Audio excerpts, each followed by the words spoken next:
เรื่องย่อละครคือเธอสวัสดีค่ะช่องแมวเนโกะนะคะเรื่องย่อละครคือเธอในตอนที่13และตอนที่14ที่จะฉายในวันพุธที่31สิงหาคมและวันพฤหัสบดีที่1กันยายนนี้ทางช่อง3เวลา 20:30 น.ค่ะจากอุบัติเหตุที่เกิดขึ้นกับสายขิม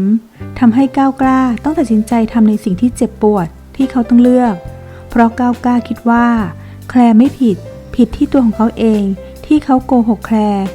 ก้าวกล้าปกป้องแคลร์แต่นั่นทำให้สายขิมเสียใจเพราะคิดว่าก้าวกล้าไม่เหลือใจให้กับเธออีกแล้วก้าวกล้าเอาใบหย่าที่สายขิมเคยต้องการให้เขาเซ็นมาให้สายขิมโดยบอกว่าถ้าไม่เอาผิดแคลร์จะยอมหย่าทันทีพร้อมที่จะจบอย่างที่ไม่มีเงื่อนไขไม่เรียกร้องอะไรทั้งเรื่องสินสมรสเรื่องชดเชยต่างๆจะไม่มีการรื้อฟื้นเรื่องต่างๆออกมาด้วยก้าวกล้าได้บอกอีกว่าขอให้ลืมไปได้เลยว่าเราเคยรักกัน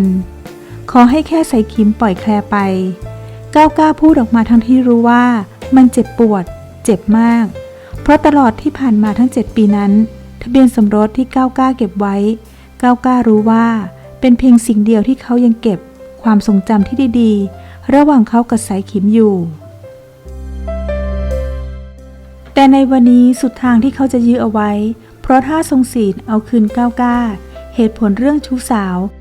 เรื่องแคลร์ขับรถตามสายขิมมาด้วยความหึงหวงและฟ้องหย่าเรียกทรัพย์สินครึ่งหนึ่งของก้าวกล้าอาจจะทำให้เขากับเอเชียมีปัญหากันทันที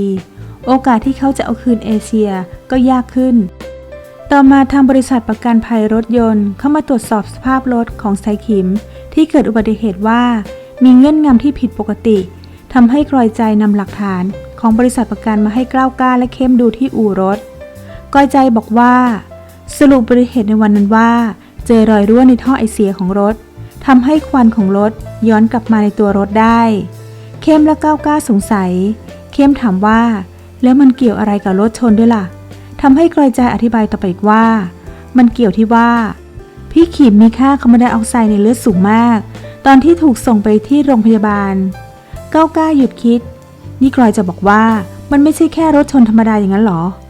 ก้าวกล้าคิดว่าถ้าเลือดเย็นขนาดนี้มีได้คนเดียวเท่านั้นก้าวกล้าโมโหมากทั้งกลอยใจและเข้มสงสัยว่าก้าวกล้าหมายถึงใคร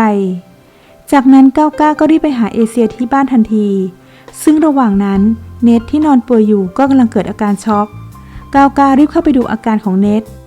เอเชียหวังจะให้ก้าวกล้าช่วยเนทอีกสักครั้งแต่ครั้งนี้ก้าวกล้าไม่ยอมเอเชียอีกแล้วก้าวกล้ามีเรื่องกับเอเชียก้าวกล้าถามเอเชียว่าที่สายขิมเกิดอุบัติเหตุนี้เป็นเพราะเอเชียใช่ไหมเอเชียไม่สนใจทำให้ก้าวกล้าก็ยิ่งโมโหบอกว่าถ้าคุณไม่ไปขอขมาสายขิมผมจะทำให้คุณไม่เหลือใครเอเชียไม่ยอมก้าวกล้าง่ายทำไมฉันต้องขอโทษสายขิมเพราะฉันไม่รู้สึกผิดก้าวกล้าก็บอกว่าทำไมเขาจะไม่ช่วยเหลือเน็ตอีกแล้วเอเชียโมโหที่ก้าวกล้าเอาเรื่องเน็ตมาเป็นเครื่องต่อรองเอเชียตบหน้าก้าวกล้าอย่างแรงทั้งสองคนทะเลาะกันอย่างหนักทำให้ก้าวกล้าตัดสินใจ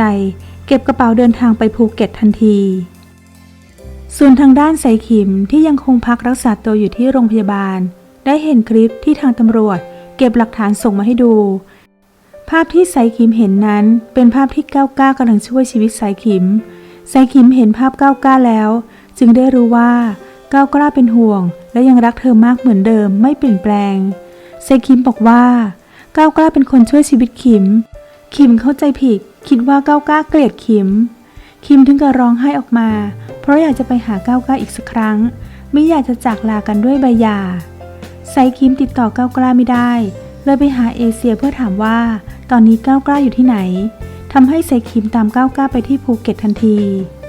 เมื่อสายขิมไปถึงภูเก็ตที่นั่นเป็นที่ก้าวกล้ามาแล้วทำให้เขาได้ปลดปล่อยความทุกข์ได้สายขิมได้เจอกับก้าวกล้าที่นี่จริงๆสายขิมไปเพียงลำพังโดยไม่ได้บอกใครทั้งลิปตาและแทนไทยก็ต้องตามหาสายขิมถามก้าวกล้าว่าคุณทำอย่างนี้ทำไมคุณยังรักฉันอยู่ใช่ไหมก้าวกล้าถามถึงใบหย่าแต่สายขิมก็ยังบอกว่ายังไม่ได้เซ็นสายขิมขอบคุณก้าวกล้าที่ช่วยชีวิตเธอแต่ก้าวกล้าก็เฉยเมยใส่กับสายขิมเหมือนกับว่าสายขิมไม่มีตัวตนอยู่ในโลกนี้ ทั้งที่ภายในใจของก้าวกล้ารู้สึกดีใจที่ไซคิมตามหาเขาในเวลาที่เขารู้สึกไม่มีใครเลยแทนไทยลิตาได้ไปตามหาไซคิมแทนไทยไม่พอใจที่ได้เห็นก้าวกล้าอยู่กับไซคิมเพราะคิดว่าเขากำลังจะแต่งงานกับไซคิมอยู่แล้วก้าวกล้าคืออดีตและไซคิมก็กำลังจะหย่าแทนไทยรับไม่ได้กับความรู้สึกที่ตัวเองกำลังกลายเป็นชู้แทนไทยกระชากคอเสื้อก้าวกล้าบอกว่าให้ก้าวกล้าออกไปจากชีวิตของไซคิมก้าวกล้าบอกว่าถ้าไม่มีผมอยู่ก็ช่วยไปกันให้รอดต่อไปนี้จะมาโทษผมไม่ได้นะแต่ถ้าเขาฝืนไม่อยากจะไปต่อแสดงว่าเขามุฟออนจากผมไม่ได้คำพูดของก้าวกล้าทำให้แทนไทยสะอึกถึงกับเก็บไปคิดว่าหมายถึงอะไรจึงไปถามกลิตา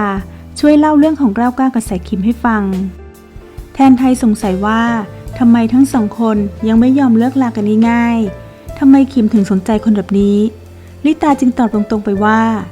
ถ้าบอกว่าติดใจเรื่องนั้นพี่จะทำใจยอมรับได้ไหมแทนไทยรับไม่ได้กับความจริงที่ลิตาบอกลิตาเห็นไซคิมเสียใจเรื่องของก้าวกล้าจึงตัดสินใจเอาจดหมายฉบับจริงที่ครั้งหนึ่งถูกสลับจดหมายไปให้ก้าวกล้าดูจะได้รู้ความจริงเสียทีว่าที่ไซคิมพูดกับก้าวกล้าว่าเธอไม่เคยรู้เรื่องจดหมายนั้นเป็นเรื่องจริงก้าวกล้าได้เห็นจดหมายที่ลิตาเอามาให้และได้อ่านทุกข้อความที่ไซคิมเขียนจึงได้เข้าใจและเสียใจที่ยังคิดที่จะทำให้ไซคิมเจ็บปวดซ้ำไปซ้ำมาอีกก้าวกล้าร้องไห้พลางชกกำแพงด้วยความเจ็บปวดที่เขาไม่เคยรับรู้เลยว่าไซคิมก็เจ็บปวดเช่นเดียวกับเขาที่ต้องเลิกกันในเวลาที่รักกันมากที่สุดในเวลานี้ก้าวกล้าต้องการเวลาเพราะแคลร์เองก็อยากจะให้ก้าวกล้ารีบหย่ากับไซคิมโดยเร็วอีกไม่นานแล้วไซคิมก็ต้องแต่งงานกับแทนไทยตามที่สัญญากับแทนไทย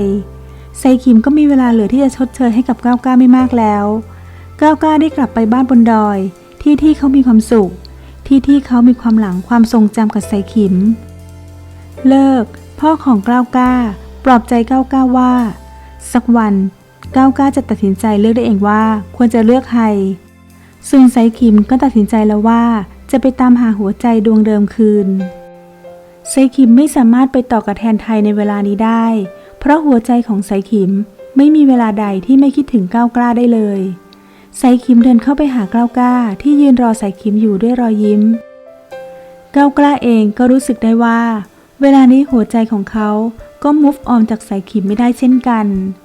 ไซคิมกับก้าวกล้าขอใช้เวลาที่เหลือก่อนที่ก้าวกล้าจะกลับไปหาแคลร์ไซคิมเองก็ต้องกลับไปแต่งงานกับแทนไทย